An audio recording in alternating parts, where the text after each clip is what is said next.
Hi, everybody. I'm just getting my stuff together here. Here's one of my favorite guys playing at the Soapbox Gallery. And I don't know, here we go. Oh, wow. I don't know what's happening with YouTube. It's acting very weird. Let's see. Let me try. Wow. Well, I'm really trying to play this stuff. Let's see. Does this one play well? Something's really interesting happening. Let's see. Maybe I can get out of that one and try for another one. My guest today is Jimmy Greenfield, and we're going to get into some great conversation. If I can just start my show well. Okay, let's see if I can do this again. Oh, it's really funny. Something weird is happening with the. I really don't know what to think about this. I really don't know what to think. Okay, let's see if I can play anything interesting.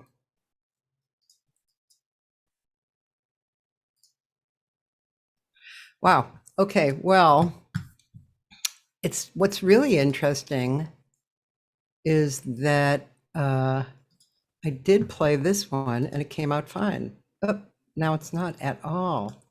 Okay, well. You want to reboot your computer? Maybe that's what it is. It just needs to be. You know, I'm really not sure. It's really an interesting thing that's happening. It's I could show you, but it's just not really worth it. So, ladies and gentlemen, I'm just getting this together. I want to see that we are here. Here we are. I do see us on here. Maybe YouTube is going through something, or maybe I'm going through something. We don't know. But I want to cut and paste your bio so that people know who's here today. So I'm just doing that. That's my cutting and pasting. And let's see. Here we go.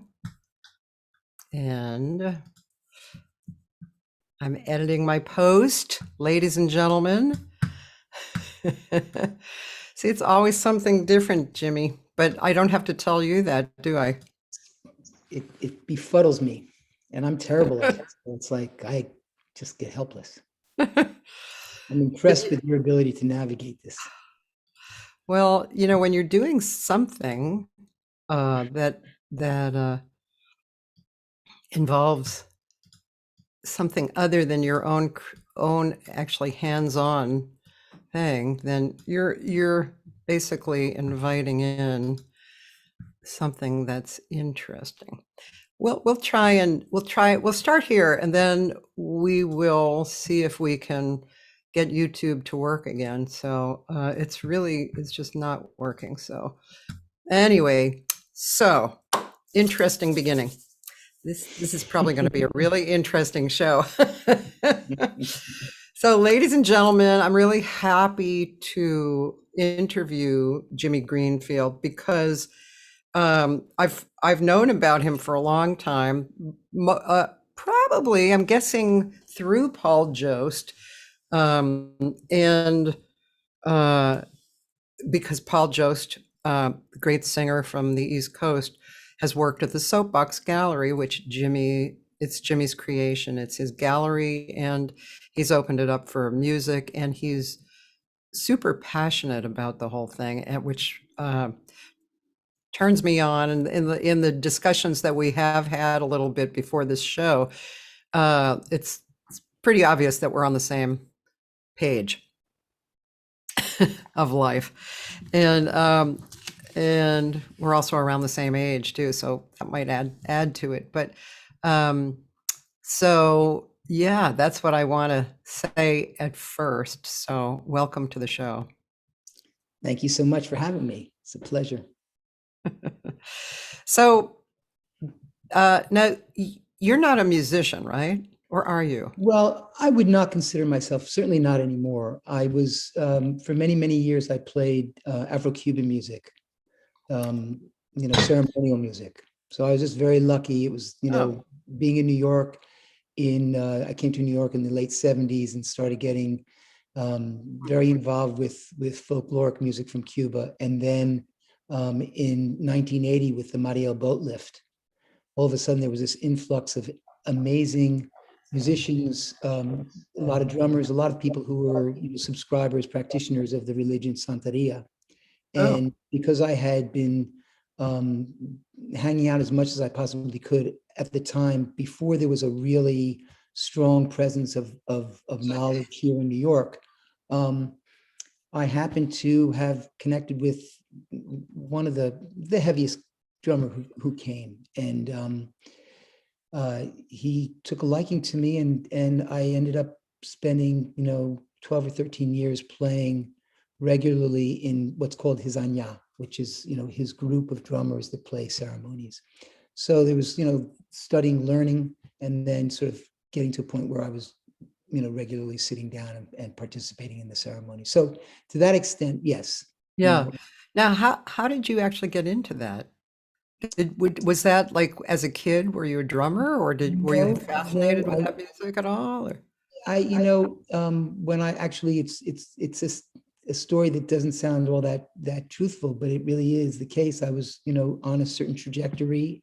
I was becoming more and more interested in sculpture, and at the very tail end of my 4 years in college, I heard somebody play conga drums for the first time who really kind of knew, not just playing beats, but really, had a sense of and had studied in Cuba. yeah, And it took my heart.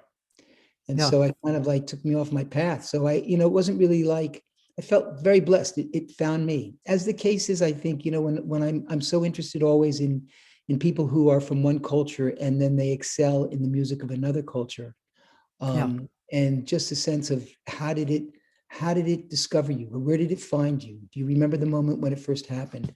And everybody seems to, just that, oh my God. And then, wanting to kind of go off whatever pathway you were expecting to follow and just sort of going in this completely different direction. So yeah.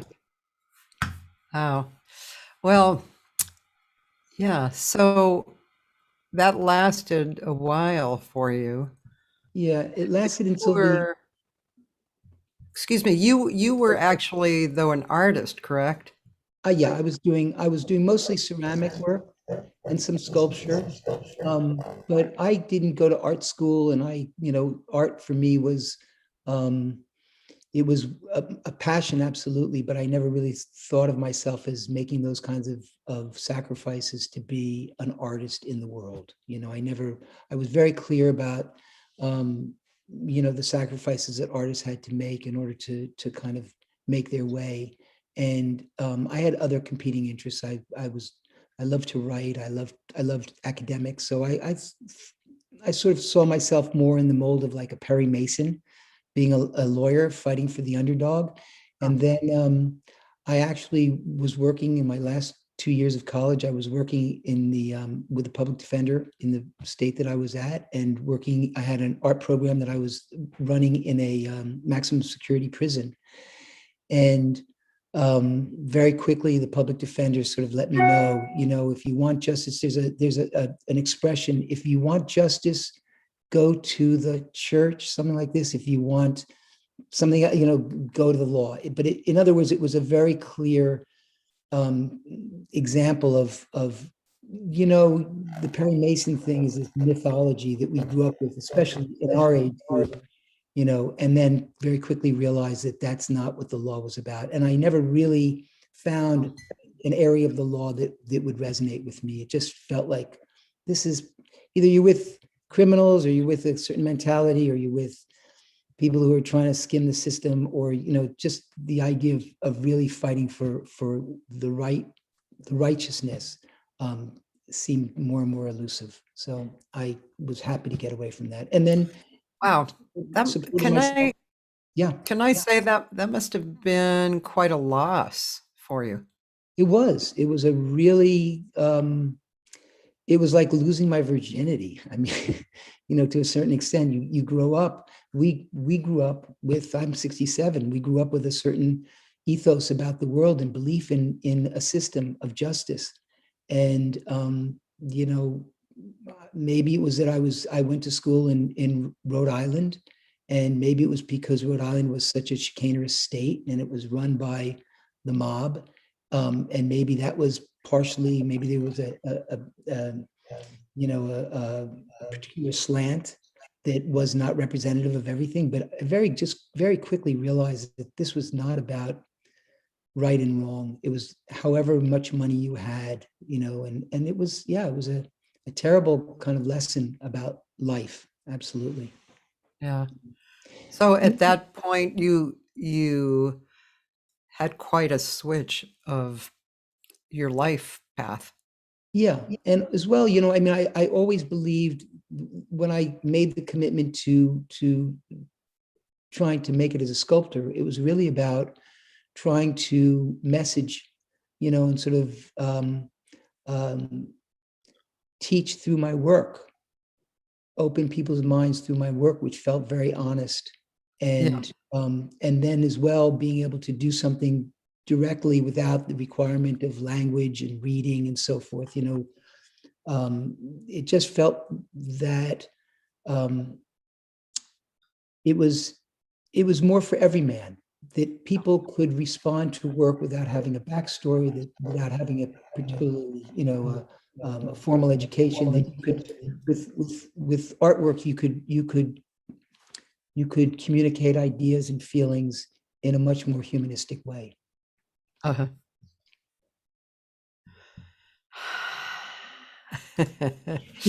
um, sorry, I'm still having a little trouble over here. I'm trying to get my posts going here, and I think I'll just stay with the safety net. So I can't wait to show people some of the your artwork, and I think I could. I think I could show. Is it? Should I go to the Soapbox? Like, should I go to Soapbox Gallery just um, on your web? You have a website, right? You have a website, and there's some images of in the gallery part of the website of my work. I think your work is extremely powerful. Well, thank you. Thanks. Yeah. Okay, so I'm going to share my screen here. And so this is a very beautiful site too. Uh, look at that. I mean, the hands are amazing. Let's see. So do So, I right. So go if you go to the menu, scroll the other way, go the other Oh, way, yeah. right, and then hit that, and then if you go to gallery, right, some pieces there. Oh, wow. That's cool. Wow. That's great.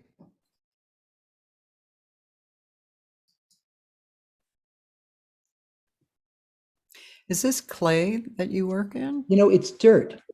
And Oh, so over the years, it's just going by dumpsters and finding, when people are digging out basements, just Brooklyn dirt. And really? then what I do is, and then what I do is I make the pieces in clay, and then I make molds of the pieces, and then I mix the dirt up with a formula, and it's really time consuming. And I press the dirt into the molds and let it dry, it cracks, and then I have to sort of backfill it and then create an interior structure so that all the parts that otherwise would just crack apart, they all sort of fit together. So then I can put the whole statue together, and then I can create an environment for it. Wow, that's great. It's great media. Yeah. This is cool. So cool.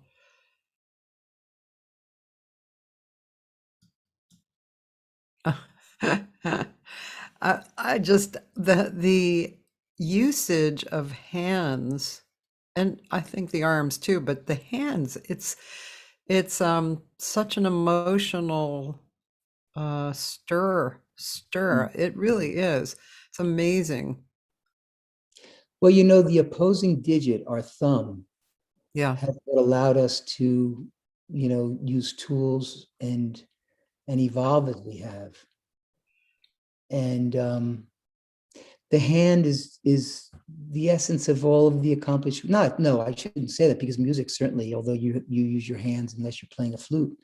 But the idea that humanity is sort of grown in tandem with our the development of our dexterity, and that our brains have evolved that way, which is, it brings up the whole question of what's going to happen ultimately when we stop using our fine motor skills, and we're using a keypad, and we're, not making things with our hands anymore. What's that going to do to the development of our brains? Culture is all has evolved around that. Oh, wow. Yeah, well, uh, gosh, it's hard to talk about stuff when I look at this. Um, it's amazing. I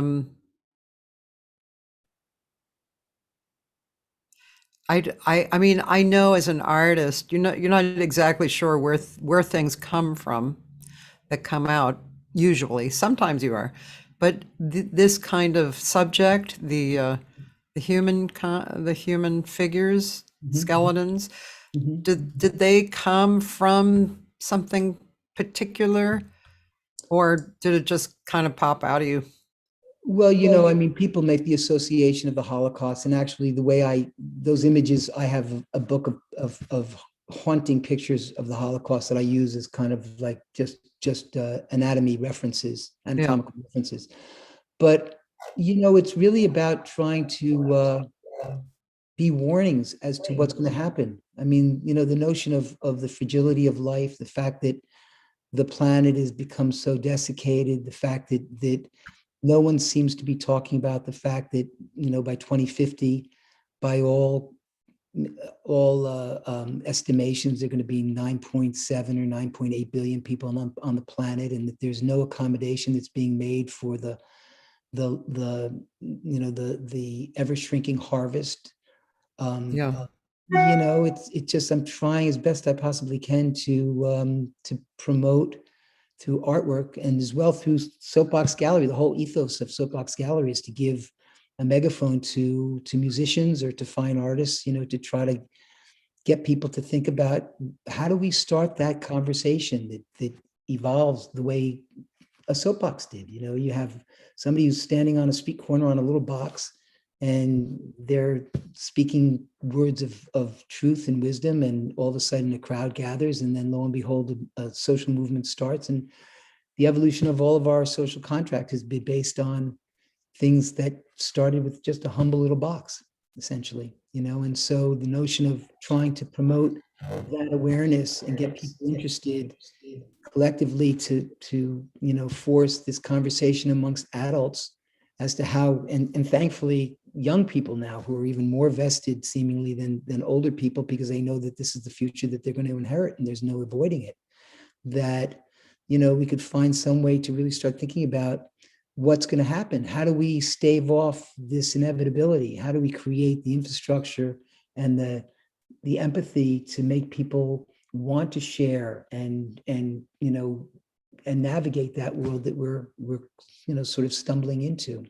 So it's almost like, COVID, in many ways, and this is not to be cavalier or to be insensitive to all of the death and such and suffering, which is obvious, and I would never want to minimize that. But in a certain sense, and sadly, people aren't really thinking about what a blessing it's been as a trial run, to an extent that it's the only way that humanity could all be, marching in the same direction. It's kind of akin to being visited by Martians coming from some other planet, and then all of a sudden you have this identity of humanity versus the other. And right now we have this possibility of this incredible clarity of humanity versus this virus. And so what we could be learning from it and talking about as a result of it could really be, in the steps towards having some kind of awareness and understanding and foresight about how to,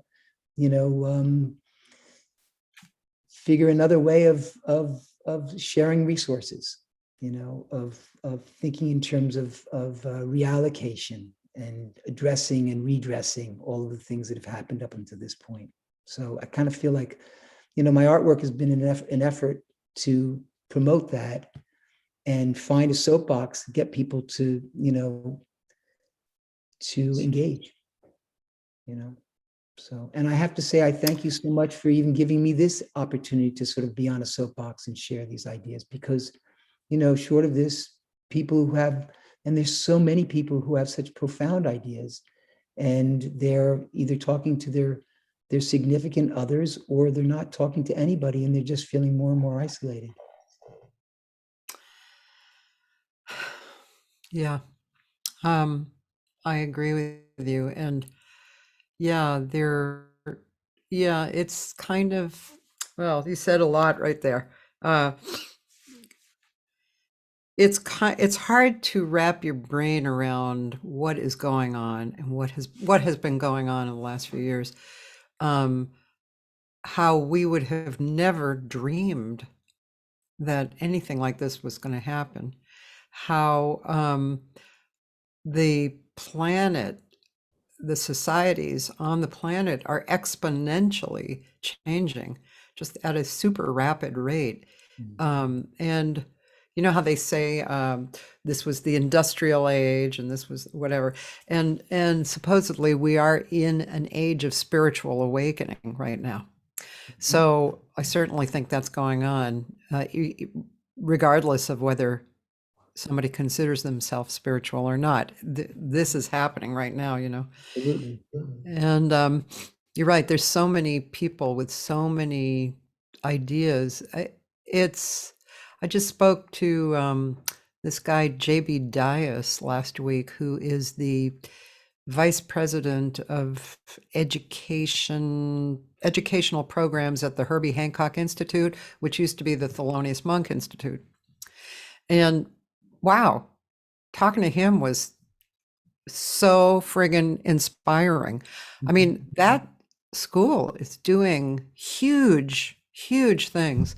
And there's like a whole department of people with making ideas, I mean, wow, That's phenomenal. And are they drawing the connection between that and music in any way? Is there something to do with, because that's something outreach.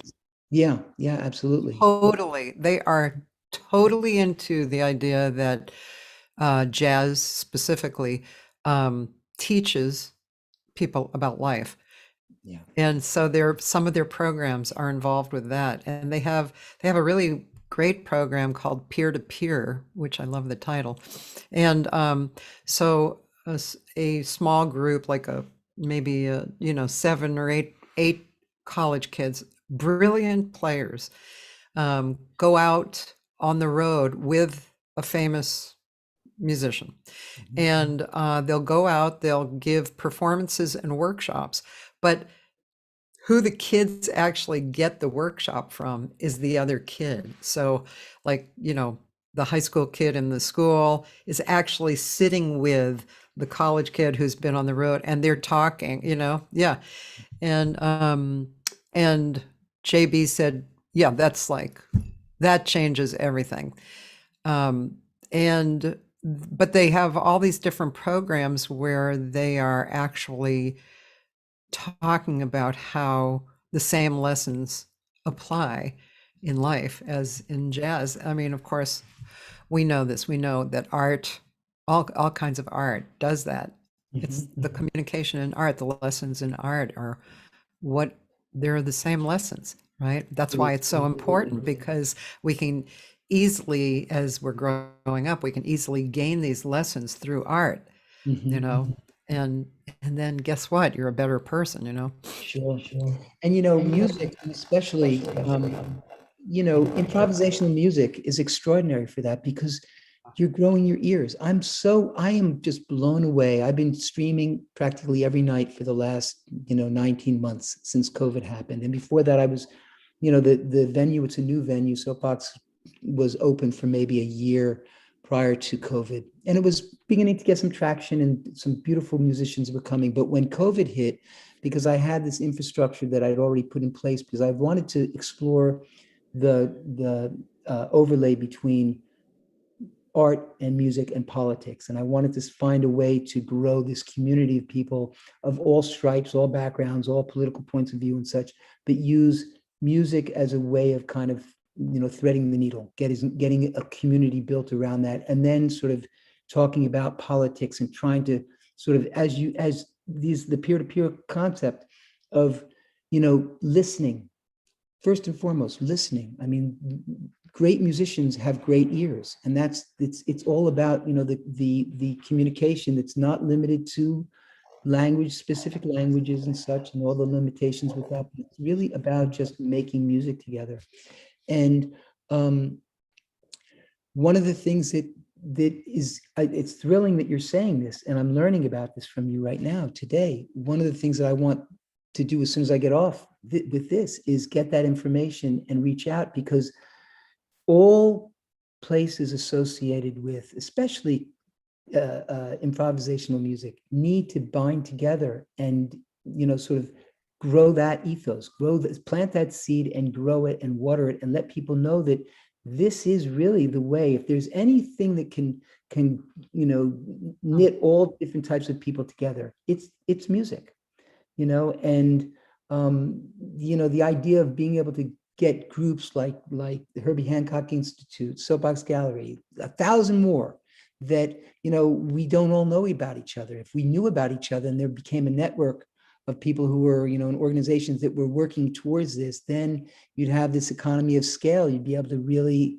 make a difference. And people would then begin to sense like, oh, soapboxing your ideas. This is a very cool idea. This is a sexy idea. This is a way that we can get all different types of people back together. When we were growing up, Cathy, the messaging, we talked about this right before the show started, the messaging of the 60s and 70s was so hopeful. And it was all about expansion. It was all about, freedom. Yeah. And things shut down. The assassinations of our leaders happened one after another. And then as well, the economics of this country changed, and the dismantling of the Great Society. And, there's a whole reason. There's clearly a devised plan to sort of stop that progression. And we're old enough and we're in health. Our generation is the first generation to be in health when we are of this age.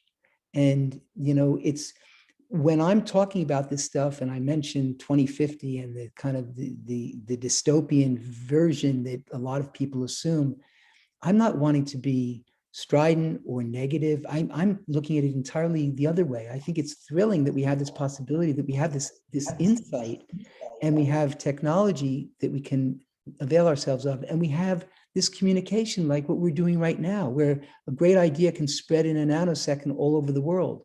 So there's so much to be hopeful about, and it makes it that much more compelling for us as individuals to figure ways that we can, expand the channels of resonating with each other, expand empathy as a way of getting more and more people interested in this, because this is why human beings have been so successful, is that we are innately cooperative, and we need to find ways of making that appealing, of making it really kind of the thing that people want to be doing, the thing that is looked at as the highest ideal, not whether you're driving a Lexus or this or that and, wearing these fancy clothes, but whether you're really, making a change for the better, and how you become known within your community as a person who's actively engaged in trying to improve things, So it's thrilling. It's really thrilling. And I don't mean to blather on, but I just, the idea that our brains are so flexible, and we're seeing this more and more and more, that we could be just as easily culled into doing that kind of work as we could into, sitting, pulling ourselves out and hoarding and holding it down and isolating ourselves and trying to get it all for us. We could be really moving in the other direction, and I think it's just marvelous. I'm very, very excited, and that's more of the vision of what or the timbre that I'd like to, Yeah. To share. Yeah. I was trying to remember. I came across something in the last few days. I mean, you always see it from time to time, either in books or maybe shows, videos, talking to somebody, how there's something that comes up along along the lines of that we're all humans, and we're in this together. And it's exciting to have all ethnicities coming together to work on something. It's exciting because it really pulls us all together. And like you say, I mean, improvisation, I absolutely agree. Improvisation is such a huge teacher, and we improvise already all the time, everybody. But if the more aware of it you are, the more you appreciate it, and you can let it teach you, Yeah. There's another person who I'll turn you on to and you might know her actually, because she's been all over the place. Alexia Vasiliou. No. So I met her in LA on one of her visits here, but she did live here for a little bit. But she's oh gosh, she's not Greek. It's from that area, and where they were thrown out of their country, and she was one of those people. But anyway, she's a wonderful artist, singer, and very strong and purposeful. And she's done several different things. She also does shows for the UN. So she's connected in that way. But she had this program where Cyprus, I think, actually that's where I think she's from. So she had this program where she would go into high schools, and it's still running. And you know how there'll be just kind of crappy music, over the loudspeakers. So she started putting in jazz and classical music. So that's what the kids hear walking from class to class. And what a great idea. So smart, Yeah. How many times are you put on hold and you're listening to some insipid soundtrack on and on and on again, and you're wondering, why are they not utilizing this space that we have to really kind of grow people's imagination and sensibility and aesthetic and I mean, just So that's such a great idea right there. Yeah. Somebody wants a job, anybody listening, that is the job to create. To actually go out and sell companies on that, create something that you can deliver instead of, crapola. Yeah. And what happens too is that I find that as I'm on hold and I'm listening to this crazy, horrible music, it puts me in such a foul mood that by the time the poor person answers the phone, I'm ready to jump on them. I mean, I could do it another way, and then all of a sudden you're just like, oh, I'm so sorry. Why did you get on so soon? This was the most beautiful thing, but thank you for being on the phone with me. That's so true. So, wow. So I didn't realize Soapbox Gallery has started not too terribly long ago, like 2 years ago, 3 years ago. Well, this is the thing. Soapbox Gallery was started in 2006. And so that was where my studio was, but I carved out it's a building it's a 2-story commercial building. And so I had carved out where the trucks used to drive in. I built a room and put a glass front on it. So the Soapbox Gallery was this gallery that was turned inside out. The intention was to, rather having to enter a space to see the artwork, I wanted to impose the artwork onto the street. And so it's in a location in Brooklyn that now it's been gentrified, it's crazy, but at the time it was still very much a marginal area. and residential and commercial on the other side of the street mostly.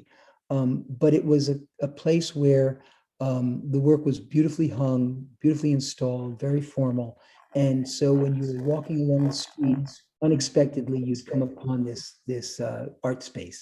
And because it was so well lit at night and so evocative, it kind of, it had a way of getting in under your skin before you sort of filtered it out. When you go to a museum or a gallery, you kind of, just as you're about to cross the threshold, walking into the place, you put on your, okay, now I'm in the art world, or I'm going to go now see art, and I'm going to, glance and get out of here. Or go to a museum and just look to see what's going on and then move on. So in certain respects, that censors our response to the artwork.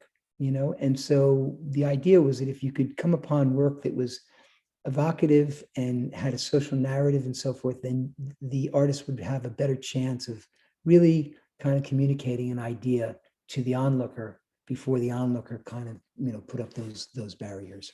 And so I did that for 9 years, and I had I had a show every 2 weeks. So there was a lot of chatter. A lot of people would come to see the space. They'd sort of make a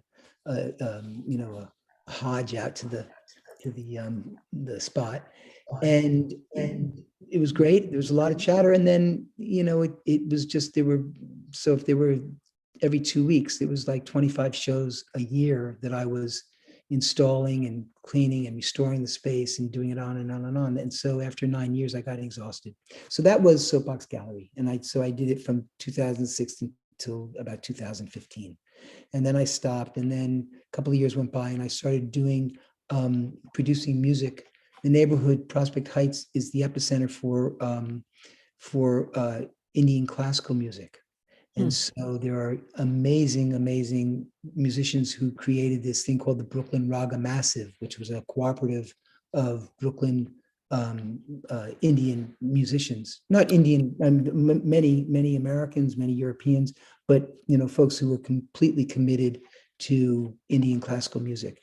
And it was wonderful because generally what I was doing was producing shows for them when their masters would come from India. If they were coming to do a tour, play Carnegie Hall or amazing places, they would stop in and they do a concert for their devotees. Yes. So it was great. That was wonderful. And then one thing led to another, and I just started wanting to combine. Art is static. It's like people come out for the art shows, they come out for the openings rather. They but then in between, the work kind of languishes, and not many people come to see it. And the difference is that music just has that way of crossing all cultures and all political stripes. So it was just wonderful to find sort of recognize that and wanted to really be of service to that. So It's great. yeah. Let's see if I can see something. Okay. If my my internet is working. Let's see. Now this is from your page, so I think I could maybe. Why don't you go to Helen, the one with, not that one, the one with Gillian Margot and Helen Song is a beautiful concert. That not that one, the next one down. Oh, sorry. That one's This nice. one? Yeah, that one, this one. And people can just get a sense of the what's happening in Soapbox. And I've been doing this about 5 or 6 nights a week. Yeah. So Which is a lot. Yeah.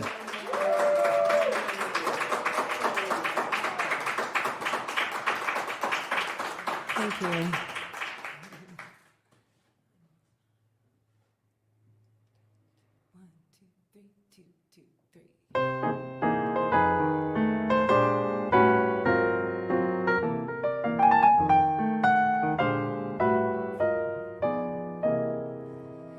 I'm all smiles, darling. You'd be too if you knew, darling. All of my smiles were for you. Can't you see that? I'm all chills, darling.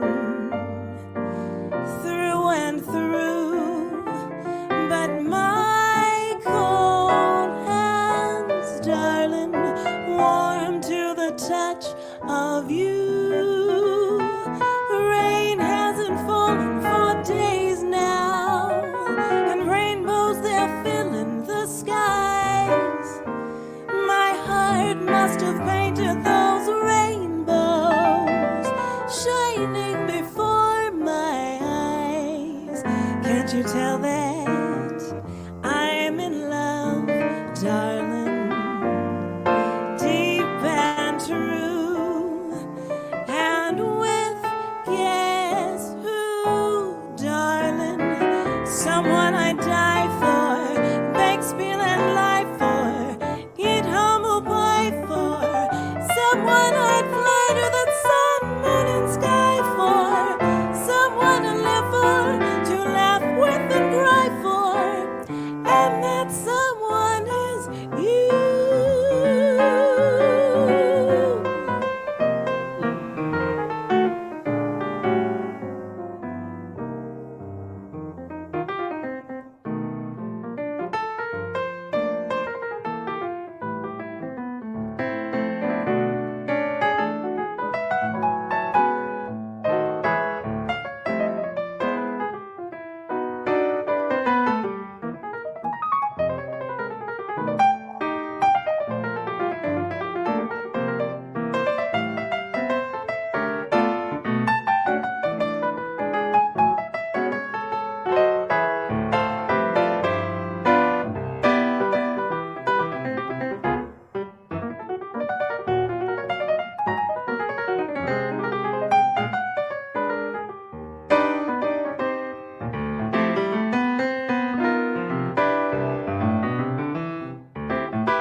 I'm all smiles, darling.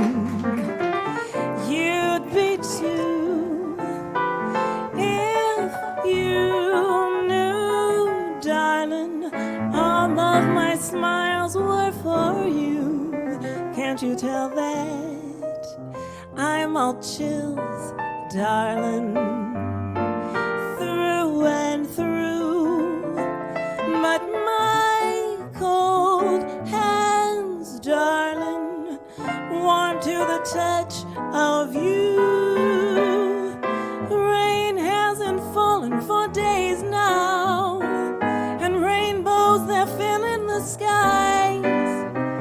My heart must have painted those rainbows shining before my eyes. Can't you see that? I'm in love, darling, deep and true, and with guess who, darling, someone I die for, make, feel, and lie for, eat humble pie for, someone I'd fly to the sun, moon, and sky for, someone to live for, to laugh with and cry for, and that someone is you.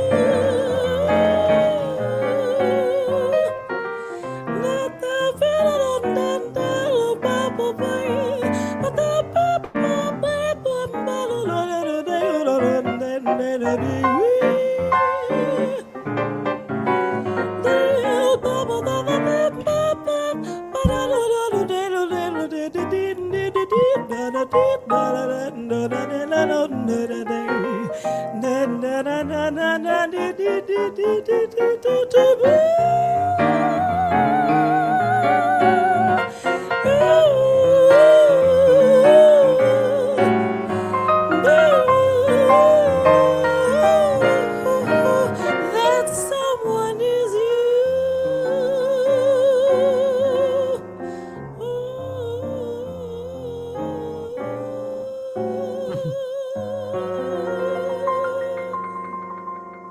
That's great.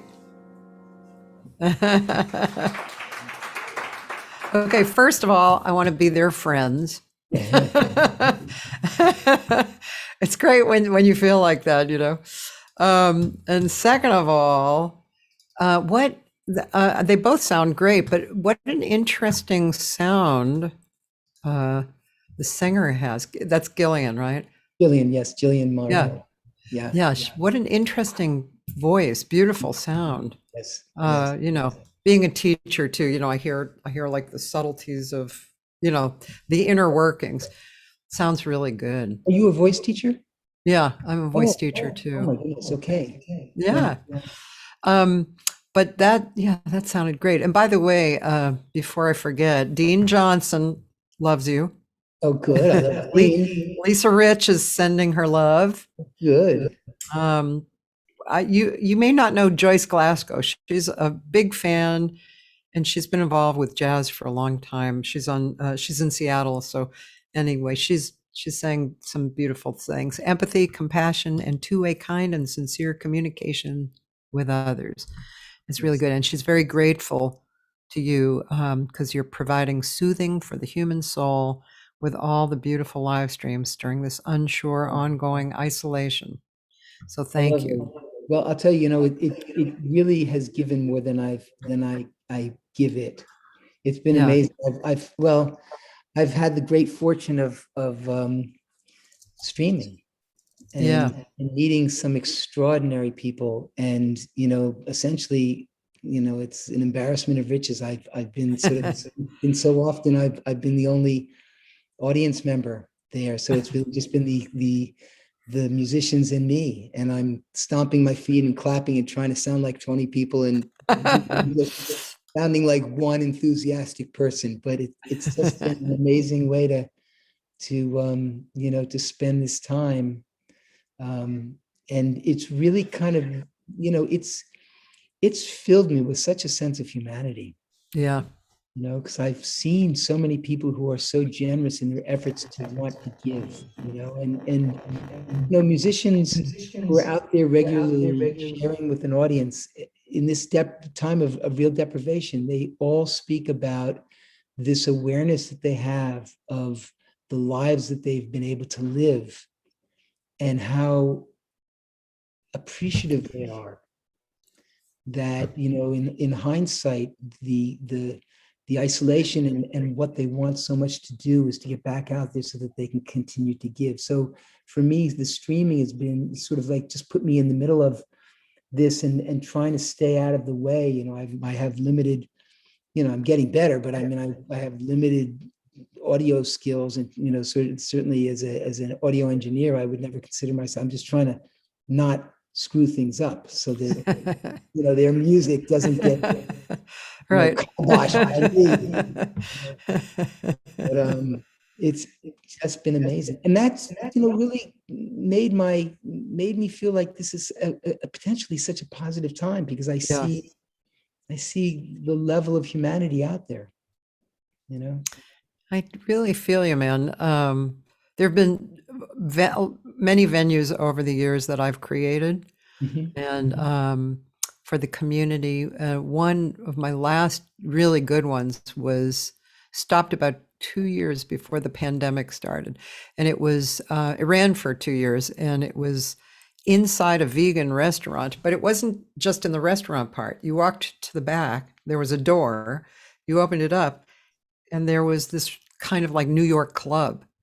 Held about 60 or 70 people. Wow. There was a small stage with lights and sound, and it was an amazing place. And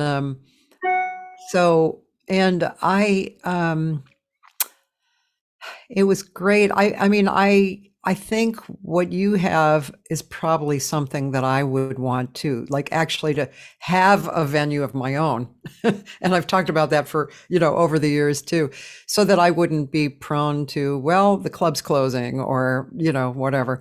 And so you have that, but there's so many times I've found myself just smiling through the whole night, you know, just watching everything, you know, the music, the musicians, the audience, you know, just enjoying the whole thing, you know, and yeah, there's so many reasons. I mean, you're really doing something great by streaming too. I mean, God, think of the thousands of people who have seen your streams, you know, and who've been inspired, you know, and have had their life changed just because they happen to turn on Soapbox Gallery streaming one night, you know.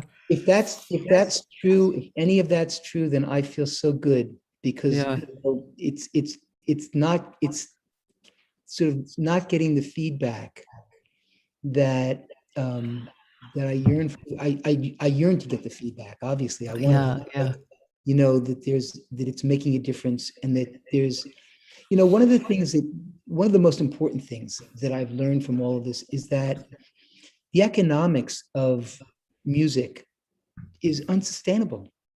And yet streaming is this is the way we can make music thrive. And this is the way we can, you know, generate the money, the aggregating small amount of money coming in from lots of people, so that musicians can support themselves. Because otherwise, you know, in the efforts to share what they do, because of the paucity of opportunity to do it, so many musicians, you know, just freely give their music away, either on Spotify or YouTube or whatever it is. But, you know, there's no way to really monetize it. And so, you know, I've just been thinking, well, I want so much to find a way to get enough people in the world to just pay a nominal subscription fee, so that you put those together and then you really can create something that's sustainable. The cost of having a venue is prohibitive, and ultimately it all filters down to the patrons who come in, and that makes it prohibitive for them, because there aren't that many people who can spend $150 in a night to go out with a wife or a date, and to find a babysitter, and to have, you know, to pay the entry fee, and then to pay for the drinks. And, you know, and in my case, there's no alcohol. It's just about the music, which is what makes it such a beautiful room to be playing in, because there is no competing, you know, energy of any sort. It's really just about the music. But it means that, you know, the onus is on me to kind of find a way, or to invent a way that people feel is worthy, you know, to pay a little something, and then just put it all together and create that model. You know? Yeah, I agree. There's a guy out here named Leroy Downs who's a really great, seriously great DJ, jazz DJ. He has great taste. But a few years back, you would like this. He joined together with a guy who actually moved out here from Chicago, who opened a photography gallery called Mr. Music Head. Huh.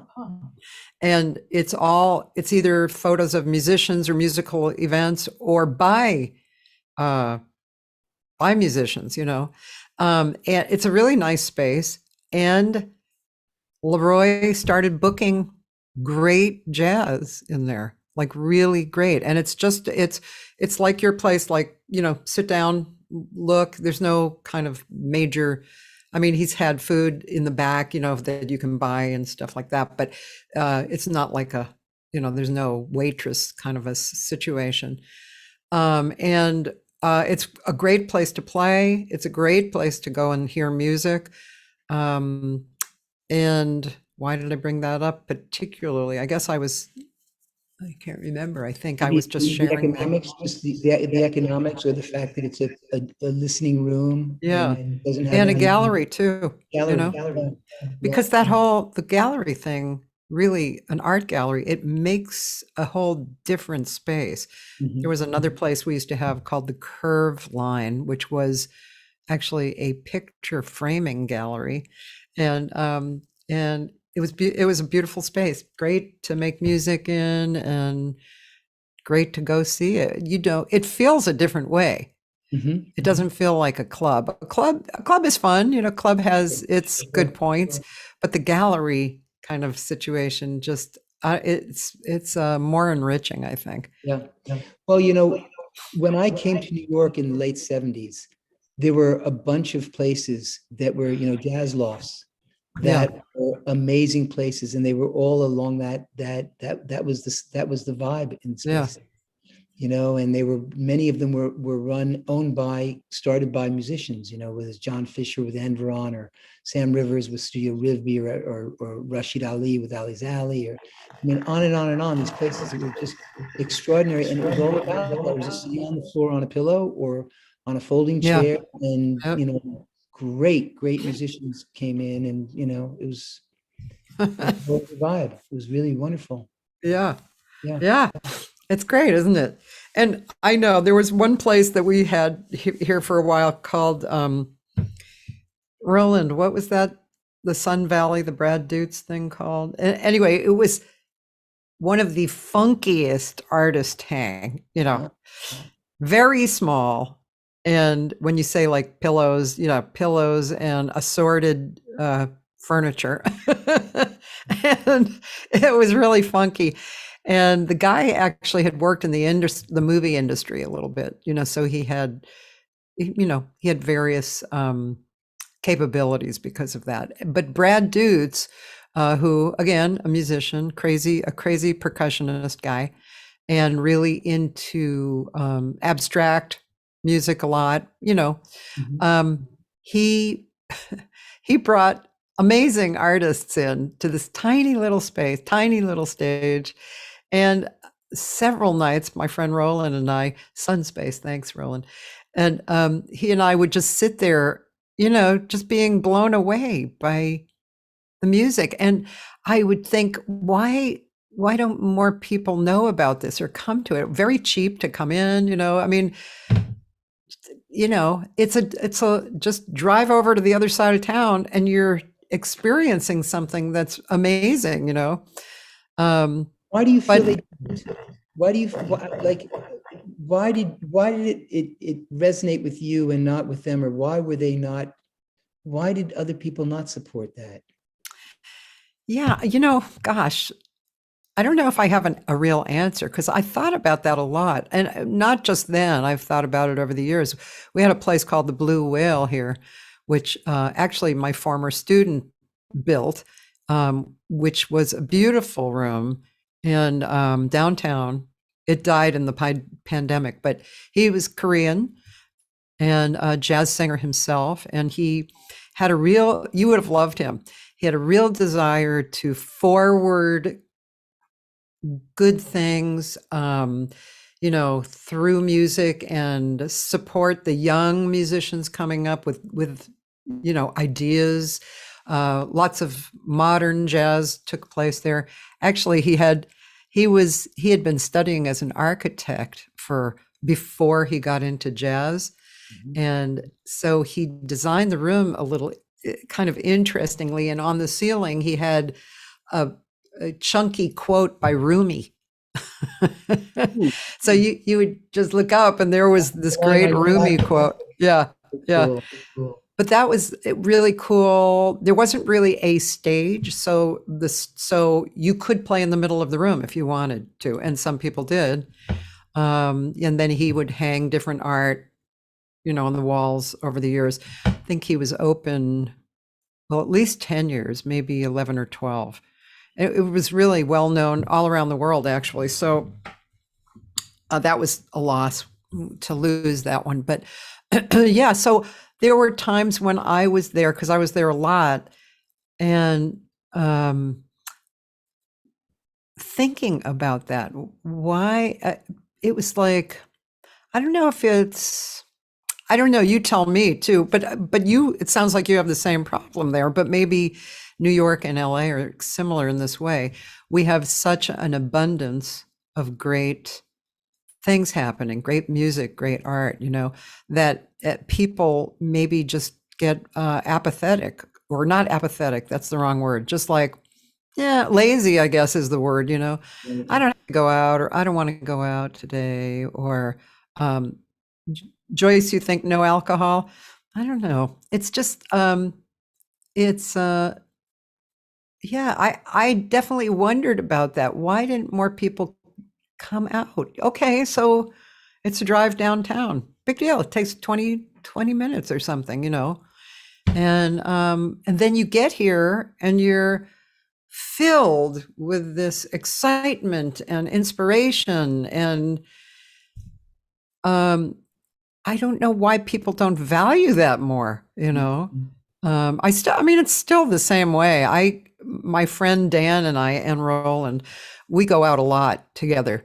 And my husband doesn't go out so much because he's actually not that into jazz. I know, bite your lip. Don't tell anyone. But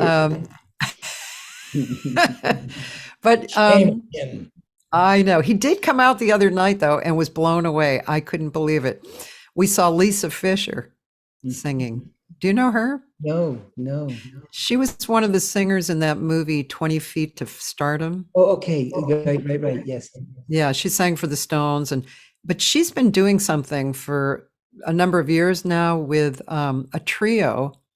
This either French or Cajun guy who plays guitar mostly and some piano and arranges and kind of MD for her, a bass player and a great drummer who I think is Italian maybe.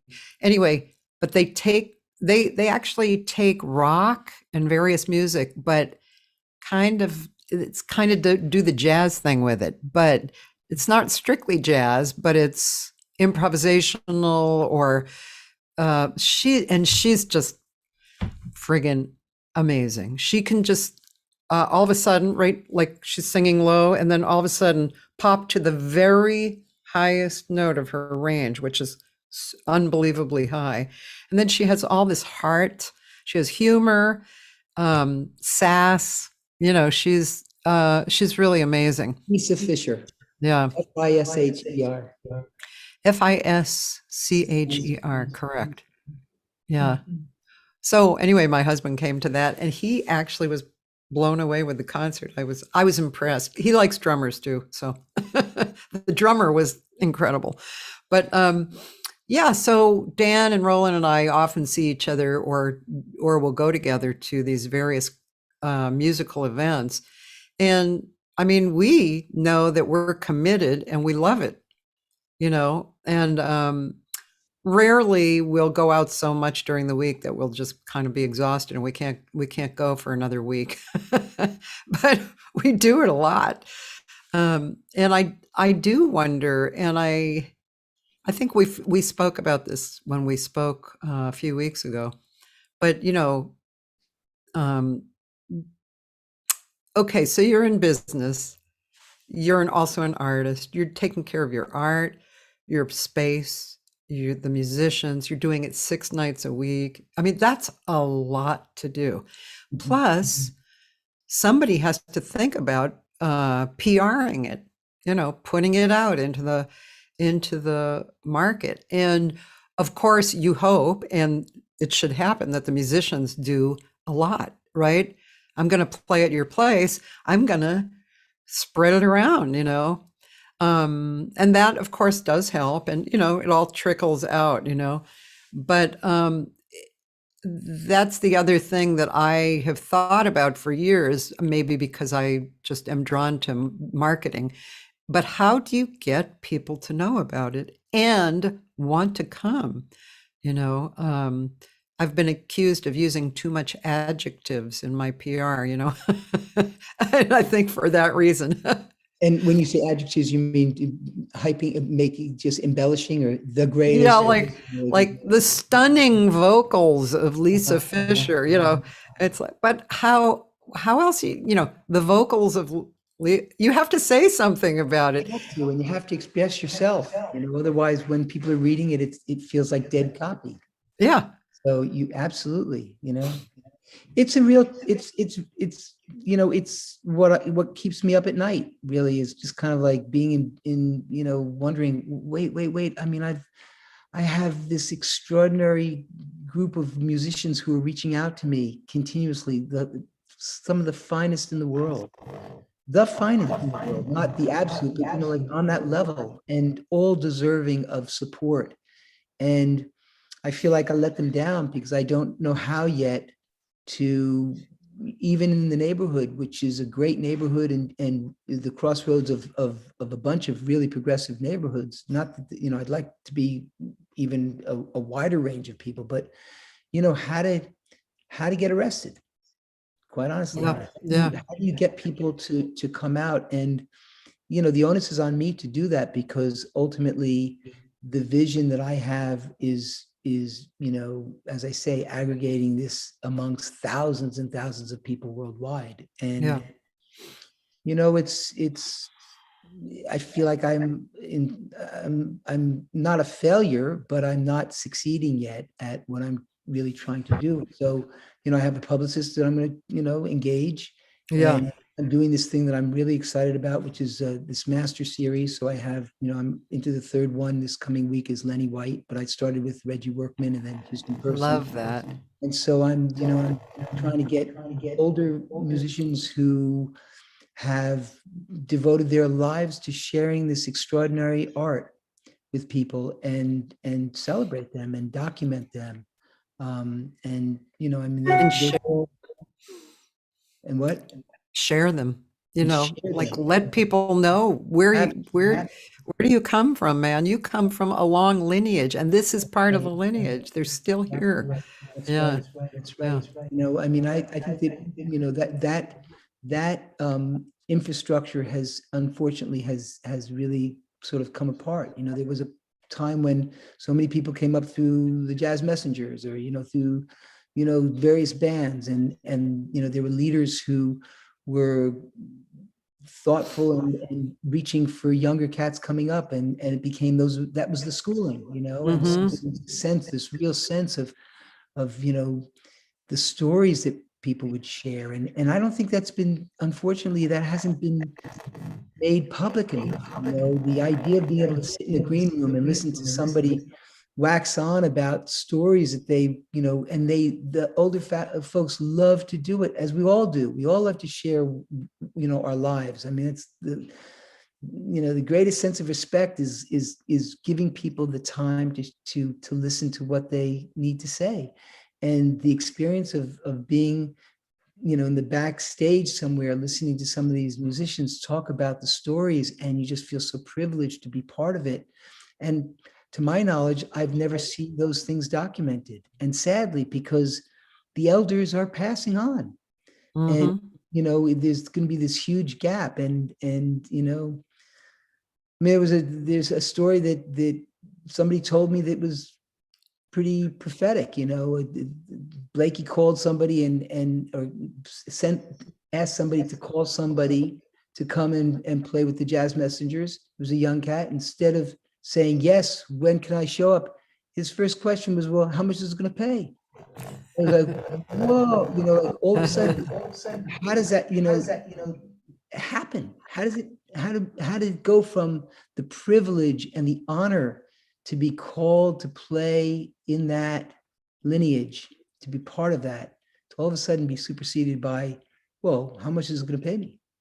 You know? And so, you know, we've lost a lot of that, but it doesn't mean that we've lost it forever. All of these things are cyclical. And so again, it's just, how do you reinvent what's already been thriving and make people who are a generation away from it, or just a couple of years out of it, or, you know, who are all interested in this? How do you make it available to them so that they reconnect with what the stream of life is about, you know, and grow it? Because if we don't, it's going to die, you know, sadly. I mean, it's extraordinary art that is being lost because we're not in a place where we can share it amongst enough people to really make it sustainable.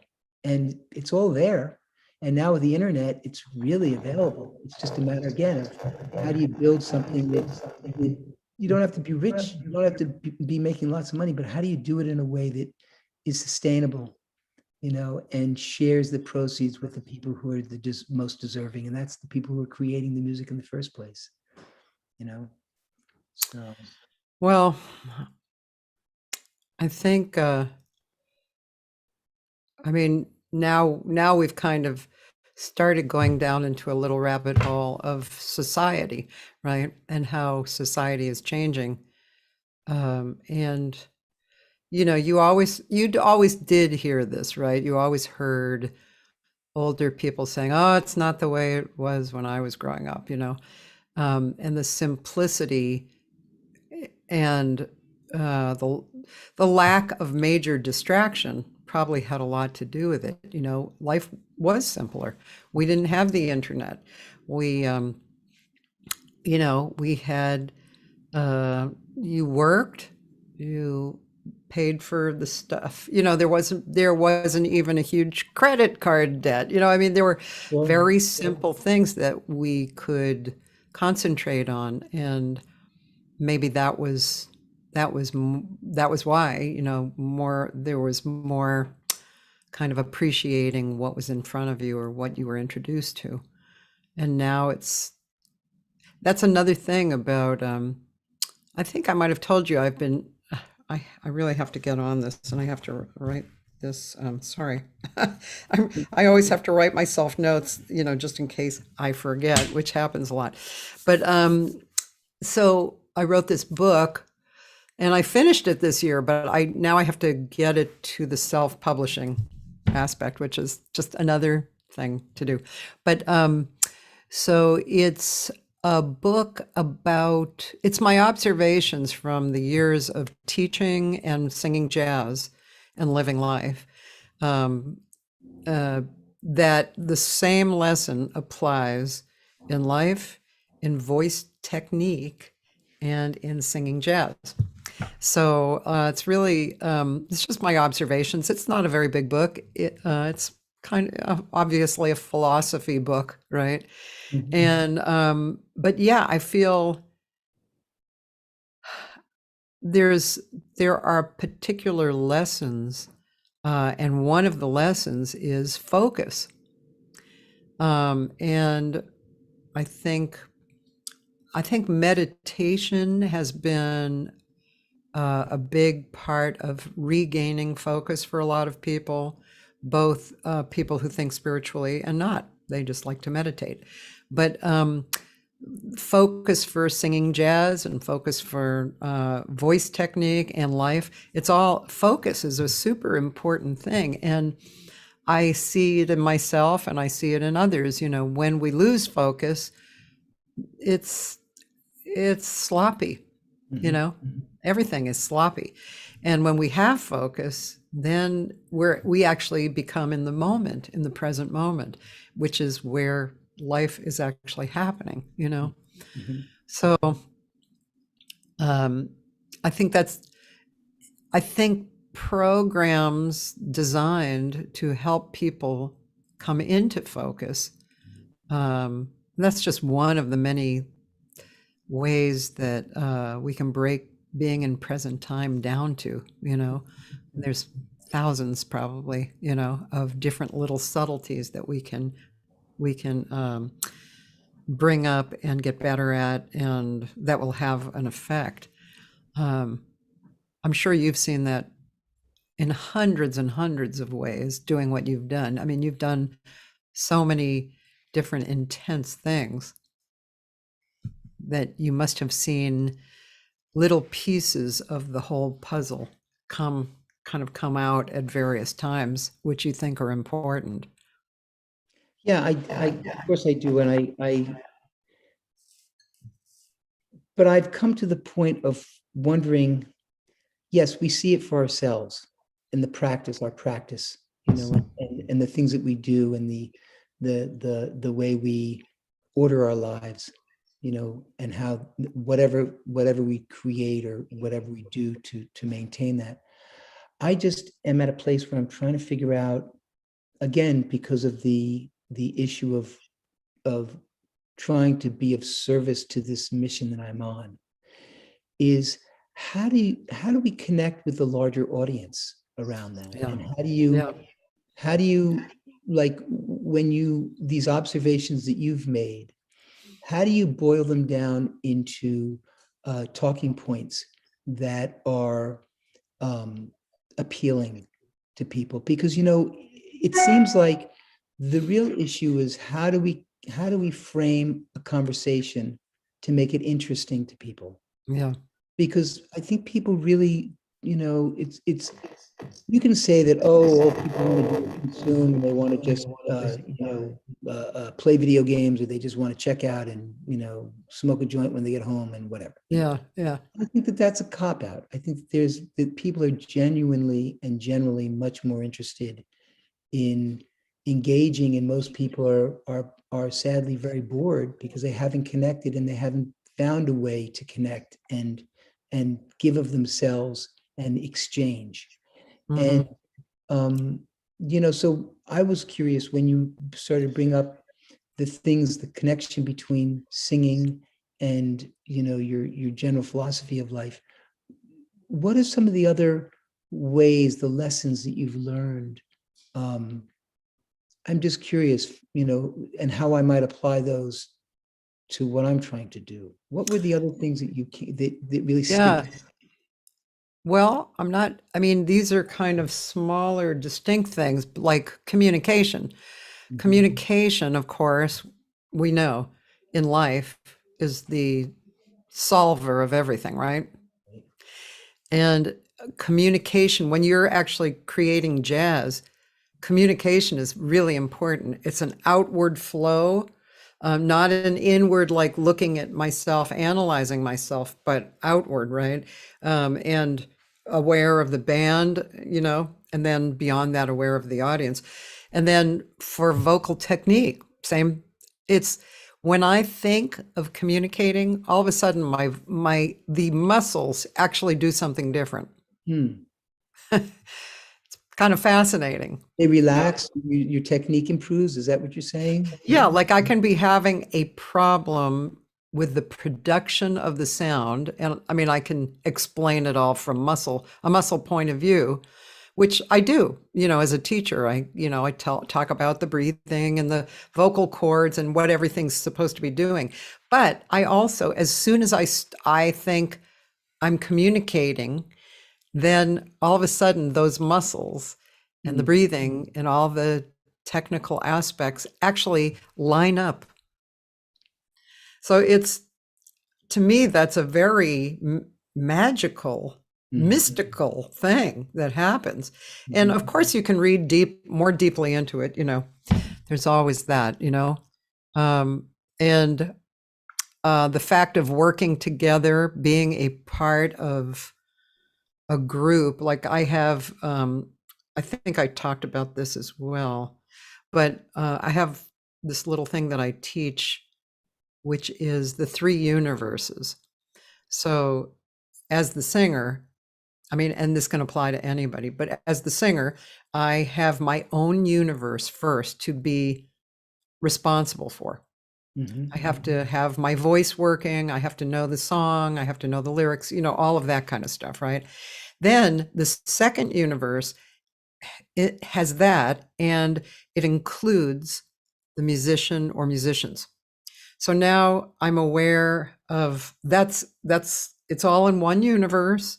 If I make a mistake, it's not really a mistake because it's just something that has happened in this universe that we can all work with or change, right? Like that old Miles Davis thing, there are no mistakes, right? And then is the third universe, which is those 2 universes and the audience. So a lot of times young singers especially start with a third universe, which is, well, so they've already isolated themselves from themselves. Yeah, exactly. Outward, yeah, that's not what the audience is experiencing. You don't do your art for the audience. You do your art first for you, and then you include the audience in it. Right. So, you and I are doing that actually, and I include myself, because of the venues that I create or this show, and you obviously for Soapbox. But so we're not the kind of people who are obnoxiously, blatant about, hey, hi, I'm over here. Hey, come on over. We're not those kind of people. And I would assume, just from talking to you, that we both have similar type of ethics, personal ethics, community ethics, so that we do what we do with pride and with quality. And yes, we have an open door of communication going out, so it's not like we've closed that off. But we do have this open door going out. But then after that, we can't force people to watch or come or, appreciate. It has to reach them somehow.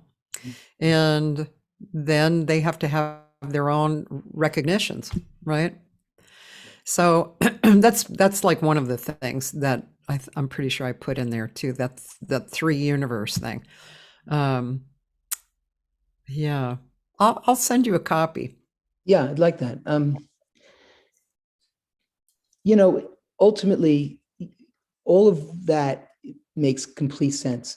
And then it's, how do you frame it? Yeah, well, that's the key, isn't it? That really becomes the key. And that's kind of like mastering your relationship with those 3 universes, or in those 3 universes, and then having the ability to kind of think, okay, I want to put it right here for as many people to see it, and not be an obnoxious circus barker about, hey, this is the greatest thing on the, no, because then that changes the integrity of it completely. Mm-hmm. But somehow or other, just having the good fortune maybe of meeting the right people at the right time that connects those ever larger universes and access points, because it's all available. People are desperate for it. There really is a thirst for it, and what I find really amazing is when people discover Soapbox, and it happens, it just doesn't happen enough, but when people they're stumbling by and they come and they go, oh my God, oh, this room, because I take great pride in having tuned the room. It's a gorgeous room, and it feels, not only does it sound great, but it really feels good. There's a really healing aspect in the room. But people come in and they reference that, and I don't have to say it. I would never say that to somebody, but they themselves come to me and volunteer that. And it just, I know that then they're passing something on. Well, how do you create an invitation for people to come into that world? Like, how do you suggest it without publicizing it? How do you announce it, or how do you create the process so that somebody can readily discover it without announcing it? Do you think, I'm curious, I want to ask you a question. Let's see if I can retain the question. It's something about that I've thought of over the years. Yeah. So over the years, being a singer and seeing my friends around me, and seeing people move into fame in various degrees, and noticing where I'm at all the time. So, I mean, at some point, I start telling myself, and I know others do this too, that, well, it doesn't really matter. It's like my life path, and this is the path I'm on, and I just do it as well as I can. And if I'm connected to, let's call it source, well enough, then the cream will rise to the top and be noticed, like you say. And I still feel that way. In fact, I probably feel that way even more so now, because I do a lot of thinking about source and being connected to source and how that feels, and seeing the results. I have a pretty good life. I'm happy. I have a good husband and a house and family, and I have this town that I can create things with, lots of friends and music, So I have definitely, if I look at that lineage of thinking, I feel like, yeah, I'm a success because I have all that, and I'm really blessed. And so do you, I'm not sure of the question, but is that something that you have thought of, you think of? Do you think that what you said about, I forget how you put it, but creating the frame, I think you said, of how to publicize it and put it out. Do you think that's just within that overall general spiritual point of view, let's say? Don't know if I understand the question. I would, when you Me were too. asking it, I immediately I thought of somebody like Vincent van Gogh, and I thought of all the stories of extraordinary Beethoven, people who gave such extraordinary gifts to humanity and Yeah.